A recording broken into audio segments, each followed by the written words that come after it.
오늘도 이렇게 주의 은혜를 사모하며 주 앞에 나오신 여러분 위에 하나님의 크신 은혜와 복이 임하시기를 주님의 이름으로 축원합니다. 오늘 우리가 함께 나눌 말씀의 제목은 순종하신 예수님, 순종하신 예수님에 관한 말씀입니다. 지금 우리가 사는 시대에 한 가지 얻은 것과 한 가지 잃은 것이 있습니다. 권위주의를 물리친 것은 한 가지 얻은 것입니다. 과거에는 권위주의 아래에서 상명하복, 위에서 명령하면 아랫사람은 무조건 복종하도록 되어 있었습니다. 그때는 개인의 의견이나 개인의 인격 같은 것은 그냥 무시되었습니다. 무조건 명령에 복종해야 하는 그런 세상이었지요. 그런 점에서는 권위주의를 우리가 잘 물리쳤습니다. 그런데 권위주의를 물리치면서 잃어버린 것이 있습니다. 그것은 권위입니다. 권위까지도 같이 없애버렸습니다. 그러다 보니 젊은 사람이 노인의 권위를 인정하지 않습니다. 자녀가 부모의 권위를 인정하지 않고 학생이 선생님의 권위를 인정하지 않습니다. 한마디로 더러운 물 버린다는 것이 물속에 있던 그 소중한 아기까지 같이 버린 꼴이 된 것입니다. 여러분, 이런 시대에 순종이 덕목이 되겠습니까? 순종이 과연 덕목이라고 할 수 있겠습니까? 순종하십시오라는 말을 하면 지금이 어느 시대인데 순종을 강요하냐, 아마 그렇게 반문할지도 모르겠습니다. 지금은 순종은 없고 각자 자기 소견에 옳은 대로 행동하려는 그런 모습이 있지 않는가요? 여러분, 그렇다면 예수 믿는 사람들은 어떻게 살아야 되겠습니까? 답부터 말씀을 드린다면, 여러분, 예수 믿는 사람들은 예수님께서 순종하신 것처럼 우리도 순종하며 살아야 될 줄로 믿습니다. 여러분, 이 새벽 예수님의 순종을 통해 우리도 순종을 결단할 수 있는 이 새벽 되시기를 주님의 이름으로 축원합니다. 오늘 읽은 본문은 예수님의 어린 시절을 다루고 있는 유일한 구절입니다. 어린 시절을 유일하게 이 본문에서 다루고 있습니다. 여러분이 잘 아시는 내용입니다. 예수님이 12살 되었을 때 절기에 따라서 이제 그 예루살렘으로 가셨습니다. 예배를 다 마치시고 돌아오는데 그 예수님의 부모님들이 예수님이 안 계신 것을 몰랐습니다. 하룻길을 간 다음에야 우리 일행 중에 왜 예수가 빠졌지? 하면서 깜짝 놀라서 예수님을 찾게 되었습니다. 그래서 자그마치 사흘길을 막 찾아 돌아다니다가 이제 다시 뒤돌아가서 계속 갔겠죠. 예루살렘 성전에 가서야 예수님이 거기 계신 것을 발견하였습니다. 12살짜리 예수님은 그곳에서 성전에 있던 그 아주 성경을 깊이 아는 그런 학자들과 함께 대화를 나누고 계셨습니다. 많은 이야기를 들으셨고 또 궁금한 것이 있으면 물으시는데 그 질문하는 그 모습이 얼마나 지혜로웠으면 그 성전에 있던 학자들이 깜짝 놀라서 지금 막 서로 물으면서 그런 대화를 나누기를 3일째 이렇게 대화를 나누고 있었던 것입니다. 그러나 부모님 입장에서는 예수님이 거기 있는 걸 보니까 막 너무 속이 상한 거예요. 그래서 이제 엄마가 이야기를 합니다. 마리아가, 아이야, 어찌하여 우리에게 이렇게 하느냐. 그러면서 우리가 얼마나 걱정했는데, 모르겠습니다. 엉덩이를 한 대 탁 때려주셨는지는 그건 모르겠지만 하여튼 그런 이야기를 했습니다. 그때 예수님이 하신 말씀, 굉장히 중요한 말씀입니다. 우리 49절 말씀 우리 같이 읽겠습니다. 시작. 예수께서 이르시되 어찌하여 나를 찾으셨나이까? 내가 내 아버지 집에 있어야 될 줄을 알지 못하셨나이까 하시니. 아멘. 여러분, 이 모습을 이 말씀하신 것을 들어보면 예수님은 어려서부터 자신이 하나님의 아들이심을 이렇게 알고 계셨습니다. 적어도 하나님과 특별한 관계에 있음을 예수님은 직감하고 계시는 것입니다. 그렇게 성전을 부르실 때 내 아버지의 집이다. 내 아버지의 집. 그래서 내가 아버지 집에 있는데 이거 당연한 것 아닙니까? 라고 그렇게 답변을 해 주셨던 것입니다. 여러분, 이 말씀은 예수님께서 자신의 아버지인 하나님을 위하여 해야 할 일을 하고 있다고 말씀하는 것입니다. 하나님 아버지의 일을 끝낼 때까지는 부모님들과 함께 집으로 갈 수 없으시다는 것을 지금 말씀하시는 것입니다. 어떻게 보면 예수님이 말썽 피우신 것 같습니다. 부모를 안 따라가고 왜 성전에서 그러고 있어? 그것이 아니라 지금 예수님은 하나님의 뜻을 이루기 위해서 그곳에서 그렇게 대화를 나누셔야 했기 때문에 또 그 시간에 그 학자들과 대화를 나누면서 예수님 나름대로 이제 무엇인가 준비하셔야 될 것이 있었기 때문에 예수님은 하나님 아버지의 뜻에 순종하고 계셨던 것입니다. 우리는 그러므로 알 수 있습니다. 예수님은 이미 12살 때부터 하나님 아버지의 뜻에 순종하기를 시작하신 모습을 우리는 보게 되는 것입니다.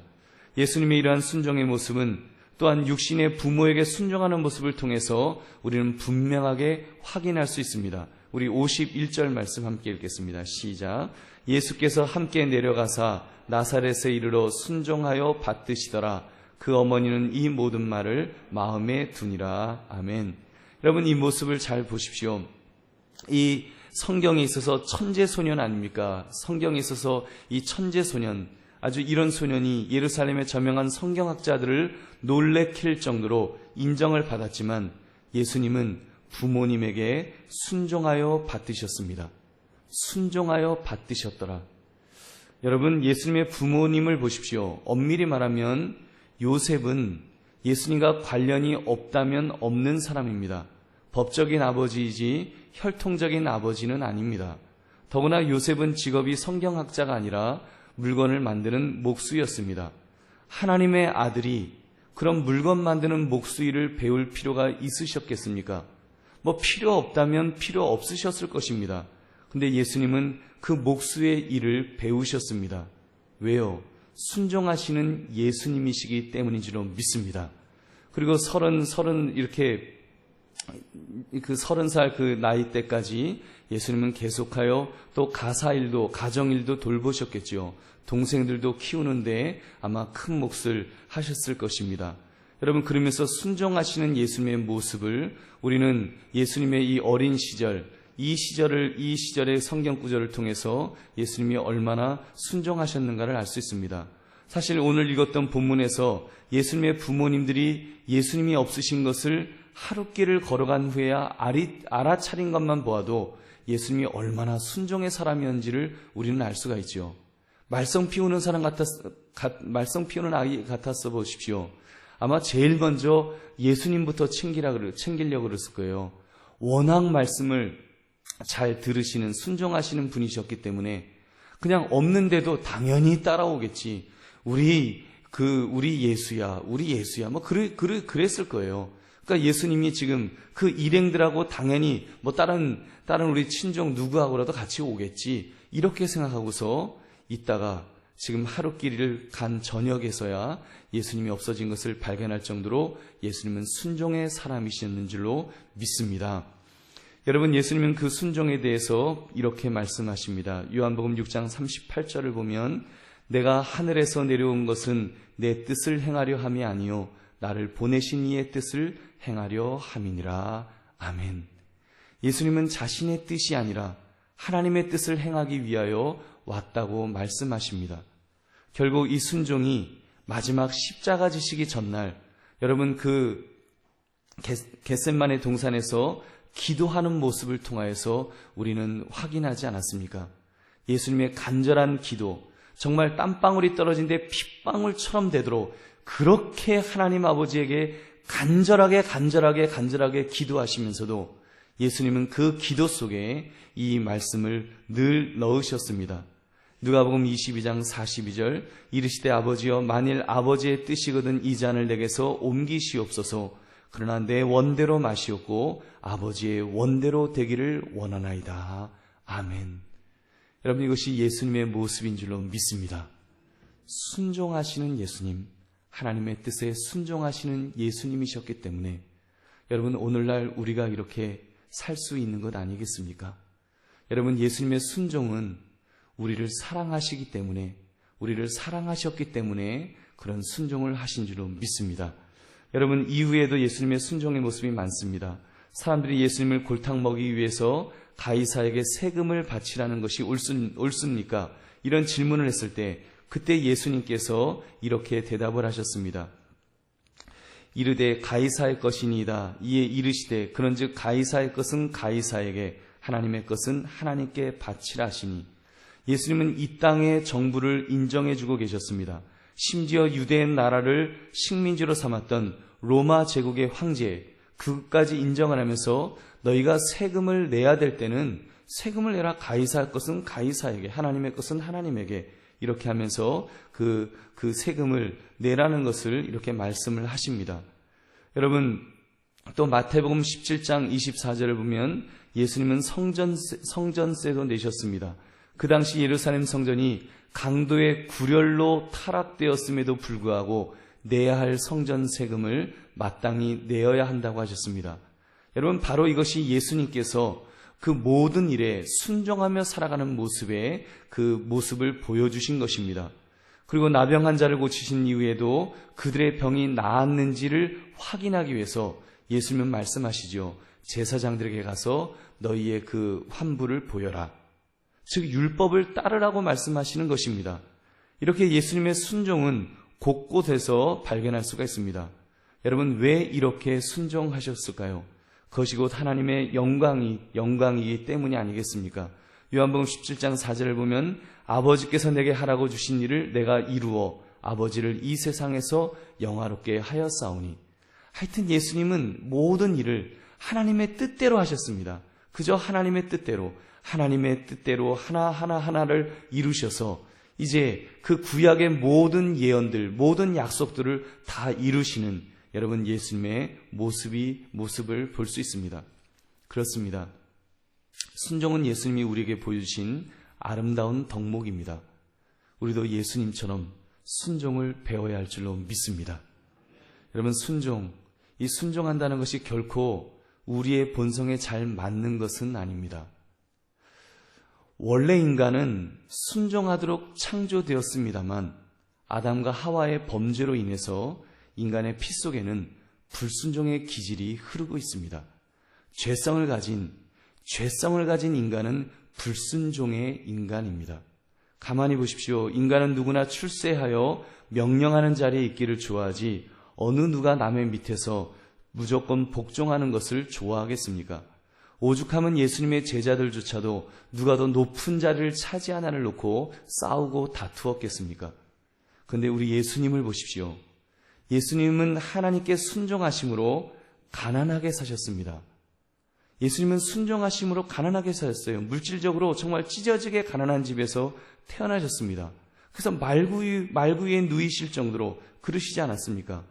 기왕 태어나시는 거 좀 폼나게 왕궁에서라도 한번 나셨어도 괜찮으셨을 것 같은데, 누구는 왕자로 태어나갖고 실컷 다 누려보고 아이고 누려보니까 별것 없네 그러면서 뭐 해탈을 했다는 사람도 있는데, 여러분, 우리 예수님 정말 이 땅에 인간의 몸을 입고 오시면서 하나님 아버지의 뜻대로 순종하시면서 얼마나 고생하셨는지요.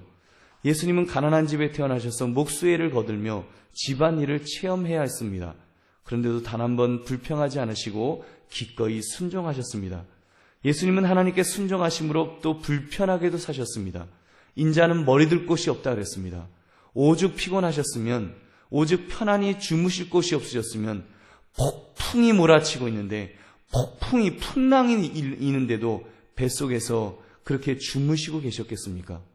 오죽 힘드셨으면 여러분 거기서 그냥 잠에 푹 빠져갖고 그렇게 계셨겠습니까?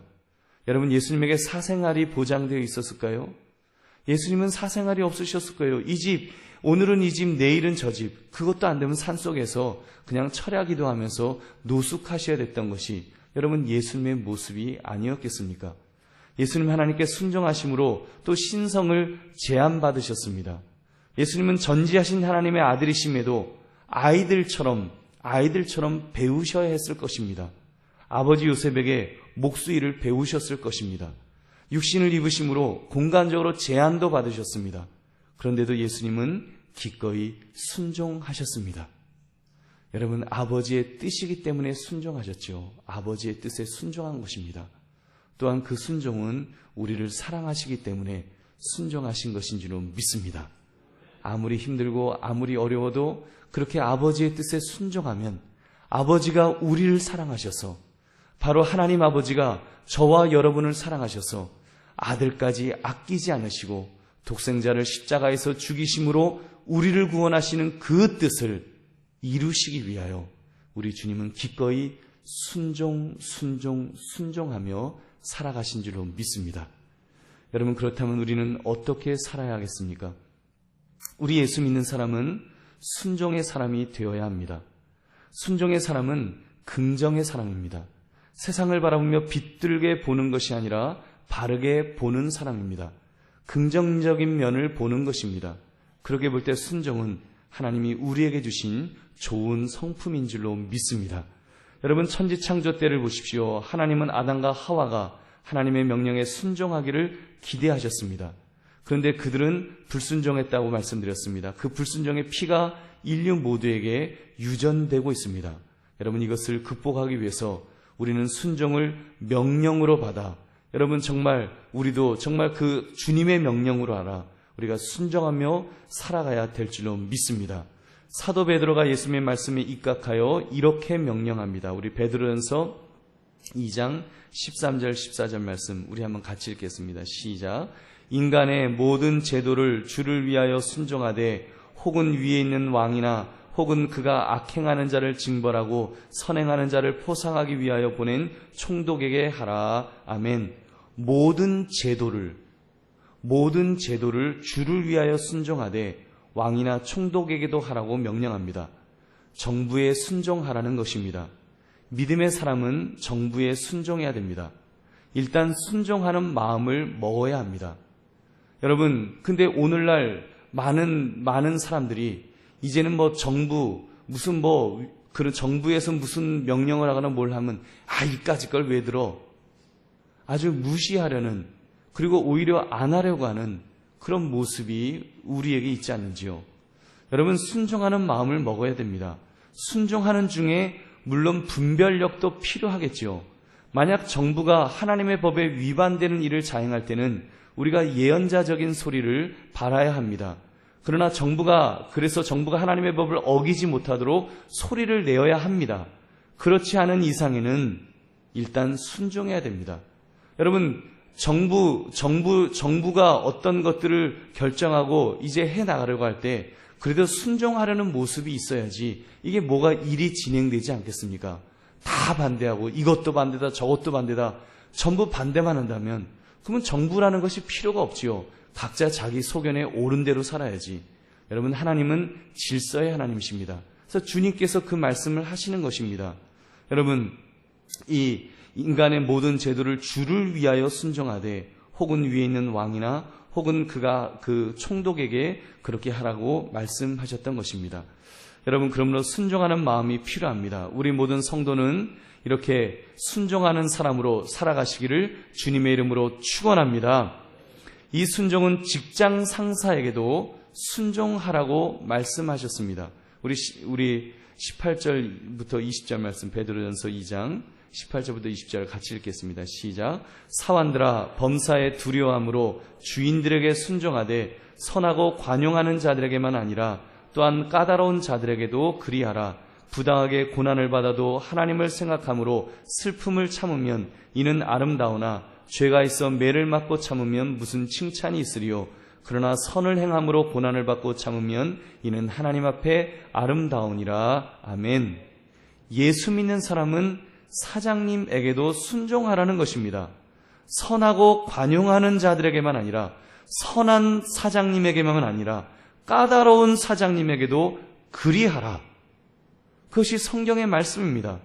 그 일로 부당하게 고난을 받아도 하나님 앞에서 아름답다. 하나님이 인정해 주신다라고 그렇게 말씀합니다. 물론 여러분, 여기에도 예외는 있겠죠. 사장님이 두부에 석회가루를 넣어 만드시오 이렇게 말하는데도 순종하는 것은 어리석은 것이지요. 여러분, 그것은 이미 하나님의 법에 어긋나기 때문에, 상위법에 어긋나기 때문에 하위법은 그때는 그 하위법을 따르지 않을 수가 있습니다. 그러나 여러분, 웬만한 일에, 그냥 웬만한 보통 회사일, 돌아가는 일에 있어서 여러분, 명백한 죄가 아닌 이상은 무조건 순종해야 됩니다. 또 그런 사람이 인정받습니다. 순종해야지요. 회사에서 지시하는 것이 있으면 순종하려는 태도가 있어야죠. 그리고 순종하는 사람이 있기 때문에 회사가 돌아가는 것입니다. 여러분, 만약에 나는 순종하는 기질이 아니다, 감사하십시오. 여러분 때문에, 순종하지 않는 사람 때문에 회사가 돌아가는 것이 아니라 순종하는 사람들 때문에 회사가 돌아가는 것입니다. 여러분, 그래서 가급적 이 순종하셔서 정말 주님께서 순종하라고 명령하신 대로 우리 순종이 체질이 되시기를 주님의 이름으로 축원합니다. 이 순종은 남편에게도 순종하라고 했습니다. 베드로전서 3장 그 1절 2절 말씀 우리 같이 읽겠습니다. 시작. 아내들아, 이와 같이 자기 남편에게 순종하라. 이는 혹 말씀을 순종하지 않는 자라도 말로 말미암지 않고 그 안에 행실로 말미암아 구원을 받게 하려 함이니 너희의 두려워하며 정결한 행실을 봄이라. 아멘. 아내는 남편에게 순종하라고 말씀합니다. 아내는 남편에게 순종해라. 근데 어떤 남편은 하나님의 말씀대로 안 사는 사람도 있어요. 말씀을 순종하지 않는 자라도 이 사람은 하나님의 말씀을 순종하지 않는 사람이에요. 유대인 공동체 안에는 있지만 지금 말씀을 순종하지 않는 사람, 다시 말하면 유대인들의 그 시각에서 보면 구원받지 못한 사람이죠. 그런 사람이라고 할지라도 아내들아, 그 남편에게 순종해라. 그래서 너의 그런 행실을 보고서, 그런 좋은 행실을 보고서 그 남편이 구원을 받게 될지 않으냐. 그러므로 순종하라고 그렇게 말씀하는 것입니다. 여러분, 남편이 하나님을 무시하고 예배드리지 말자고 하는데도 순종하는 것은 아니죠. 우리 오늘 예배드리지 말고 놀러 가자. 들로 산으로 놀러 가자는데도 거기 룰루랄라 가는 그것은 아닙니다. 왜냐하면 상위법에 저촉되기 때문에. 그러나 여러분, 상위법에 저촉되지 않는 이상은 여러분 남편에게 순종해야 합니다. 남편이 술 먹고서 그리고 밤늦게 왔다고 해서 아침에 밥도 안 주고 그러면 안 됩니다. 여러분, 남편이 술 먹고 새벽 2시, 3시에 왔더라도 아침에 깨워서 여보 북엇국 끓여놨어요. 그러고 따끈한 북엇국 딱 대접해 보십시오. 거기에 남편이 마음이 녹는 거예요. 야, 역시 예수 믿는 와이프는 다르구나. 역시 다르구나. 예수 믿는 사람은 다르구나. 거기에서 은혜 받는 것입니다. 여러분, 믿음이 없는 남편이 계십니까? 여러분, 그 남편에게 여러분이 성실하게 순종하시면 여러분의 남편이 믿음에 든든히 서는 믿음의 사람이 될 줄 믿으시기 바랍니다. 여러분에게 달린 거예요. 왜 우리 남편은 믿음이 없어요? 여러분, 하소연하지 마십시오. 내 탓입니다. 내가 주님 앞에서 순종하면 여러분, 그 남편이 여러분의 모습을 보고 분명히 변화되게 될 줄 믿으시기 바랍니다. 또 남편도 아내를 순종하는 마음으로 대하라고 했습니다. 베드로전서 3장 7절을 보면 남편들아, 이와 같이 지식을 따라 너희 아내와 동거하고 그를 더 연약한 그릇이요 또 생명의 은혜를 함께 이어받을 자로 알아 귀히 여기라. 이는 너희 기도가 막히지 아니하게 하려 함이라. 아멘. 아내를 귀히 여기십시오. 아내를 귀하게 여겨야 됩니다. 남자가 힘더 세다고 완력을 하거나 목소리도 크다고 소리 꽥꽥 지르는 것은 하나님이 아내를 대하라는 그 방법이 아닙니다. 여러분, 오죽 사람들이 말을 안 들어서 그런지 아니면 이 사회가 그래도 얼마나 좋습니까? 여러분, 아내를 만약에 남자가 힘세다고 때려 보십시오. 대번에 감옥에 갑니다. 대목에 그냥 수갑 채워갖고요, 감옥에 가요. 얼마나 좋은 나라입니까? 얼마나 좋은 법이에요. 여러분, 그 힘센 남편이 못하니까 정부에서 하고 딱 이렇게 보호해 주는 거잖아요. 여러분, 그러므로 우리는 순종하고 또 그런 법 때문이 아니라 분명히 말씀하지 않습니까? 그를 더 연약한 그릇이요 생명의 은혜를 함께 이어받을 자로 알아라. 연약한 그릇입니다. 그리고 함께 또 천국까지 가야 될 사람이에요. 그렇기 때문에 서로 사랑하면서 정말 귀하게 여기시기를 주님의 이름으로 부탁드립니다. 여러분, 오늘 말씀을 통해서 이런 결단을 했으면 좋겠습니다. 주님, 순종하며 살겠습니다. 정말 순종하며 살겠습니다. 여러분, 이 세상 이치를 보아도 순종하는 사람을 하나님이 쓰십니다. 매사에 불순종하고 불만을 터뜨리고 반대하는 사람, 그런 사람을 여러분 어디에 쓰겠습니까? 그런 사람은 별로 쓸모가 없어요. 여러분, 불순종하는 사람은 쓸모가 없습니다. 전쟁 때나 아니면 전쟁에 준한 불완전한 전국에서나 조금 쓰일까 말까 하지 별로 쓸모없는 사람입니다. 여러분 생각해 보십시오. 당장 여러분 같으면 순종하지 않는 사람과 같이 일하고 싶겠습니까? 순종하지 않는 기질의 사람과 가까이 지내고 싶겠습니까? 여러분, 순종하지 않는 사람은 굉장히 부정적입니다. 매사를 부정적으로 보는 거예요. 불순종할 때 그냥 불순종합니까? 나름대로 이유를 대지요. 이런 이유 저런 이유를 대는데 다 부정적인 이유예요. 부정적으로 보니까 불순종하는 것입니다. 여러분 꼭 기억하십시오. 그렇게 부정적으로 보고 불순종하면 하나님이 안 쓰세요. 여러분 불순종하는 그 사람을 하나님이 어떻게 쓰시겠어요? 하나님은 긍정의 하나님이지 하나님이 부정의 하나님이시겠습니까? 여러분 하나님이 이렇게 예수님이 순종하도록 하신 하나님이신데 하나님이 불순종하는 것을 기뻐하시겠느냐고요. 여러분 그 불순종은 하나님에게 순종하기 위한 불순종이 아닌 이상은 순종이 우리의 사명입니다. 여러분 믿으십니까? 하나님은 우리를 순종하도록 만드셨어요. 순종하도록 그렇게 하나님이 창조하신 것입니다. 그래서 제일 먼저는 하나님의 법에 순종하고 그리고 하나님의 법에 어긋나지 않는 이상은 우리가 나라의 법에 순종하고 우리가 회사에서 그 회사 상사의 법에 순종하고 순종하도록 만들어주신 거예요. 질서의 하나님이십니다. 그것을 통해서 여러분 하나님은 이 세상을 질서 있게 이끌어 가시는 것입니다. 오늘 말씀을 꼭 기억하십시오. 예수님도 순종하셨습니다. 예수님께서 하나님 아버지께 순종하셨기 때문에 인류 구원이라는 위대한 역사를 이루셨습니다. 이런저런 이유로 불순종하셨다면 여러분 오늘날 우리가 이렇게 구원받을 수가 있었겠습니까? 순종이야말로 위대한 역사를 이루는 힘인 줄 믿으시기 바랍니다. 한마디로 순종은 하나님이 우리에게 주신 놀라운 축복이요 성품입니다. 내 자녀에게 이 성품을 심어 주십시오. 이 성품을 가져야 하나님께서 복을 부어 주실 것입니다. 여러분 정말입니다. 내 자녀에게라도 이 성품을 가지도록 그렇게 지도하십시오. 제가 솔직히 고백을 하면 저도 그렇게 순종하는 성격이 아니에요. 저도 그렇게 긍정적인 사람이 아니에요.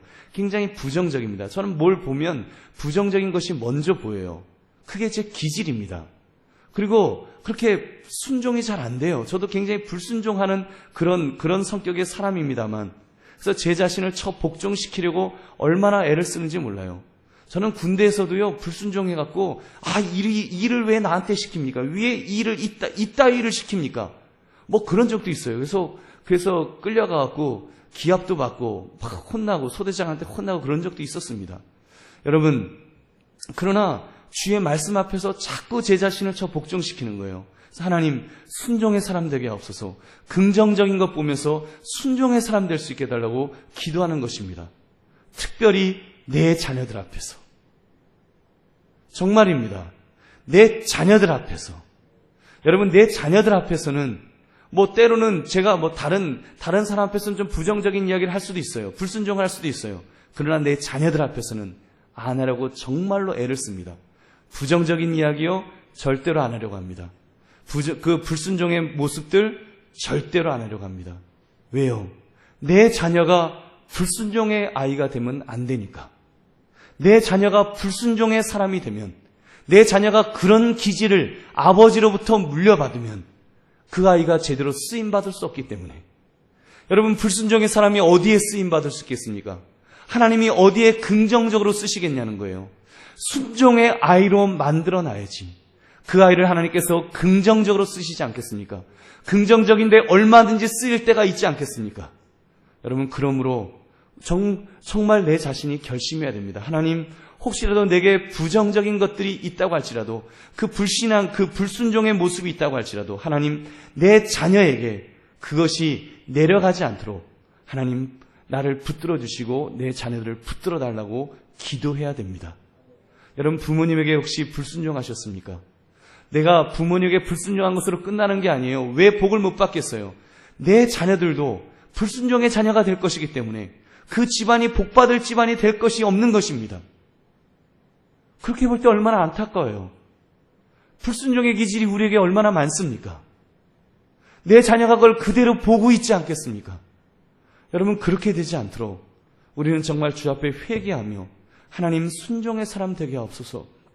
이것을 놓고 우리 몸부림치며 애쓰는 저와 여러분 되시기를 바랍니다.